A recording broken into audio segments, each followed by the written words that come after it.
Absolutely not. Pakistan को धमकी देने और डिक्टेट कराने की कोशिश पर अमरीकी सीनियर सिफारतकार की दफ्तर खारजा में तलबी हो गई। अमरीकी सिफारतकार की तलबी कौमी सलामती कमेटी इजलास की रोशनी में हुई। अमरीका की जानिब से मुरासले में इस्तेमाल की गई जबान पर शदीद एहतजाज किया गया। सिफारतकार से कहा गया पाकिस्तान के दाखिली उमूर में मुदाखलत नाकाबिले कबूल है। वज़ीर ख़ारजा शाह महमूद कुरैशी कहते हैं वाशिंगटन में पाकिस्तानी सफ़ीर को भी अमरीका से एहतजाज करने की हिदायत कर दी गई है। वज़ीर आज़म के दौरा रूस का यूक्रेन की सूरत हाल से कोई ताल्लुक नहीं था।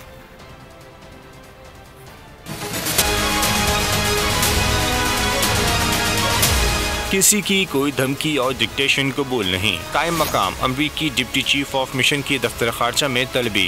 अंदरूनी मामलात में मुदाखलत पर शदीद एहतजाजी मरासला थमा दिया गया। सराय के मुताबिक दफ्तर खारजा ने अमरीकी हुक्काम की जानिब से इस्तेमाल की गई जबान पर शदीद एहतजाज किया। कहा गया पाकिस्तान के दाखिली अमूर में मुदाखलत नाकाबिल कबूल है। अमरीकी सिफारतकार की तलबी कौमी सलामती कमेटी इजलास की रोशनी में हुई। वज़ीर ख़ारजा शाह महमूद कुरैशी कहते हैं अमरीकी नासिमुल उमूर को कहा गया हमारे अंदरूनी मामलात मुदाखलत कबूल नहीं। वाशिंगटन में हमारे सफीर भी एहतजाज रिकॉर्ड कराएंगे। ये जो कम्युनिकेशन उनकी है ये हमारे अंदरूनी मामलात में मुदाखलत है और ये बिल्कुल गैर मुनासिब है। और मैंने अपने जो सफीर हैं वाशिंगटन में उनको भी हिदायत दी है कि वो वहाँ भी उन्हें भी हमारा एहतजाज रिकॉर्ड करवाएं।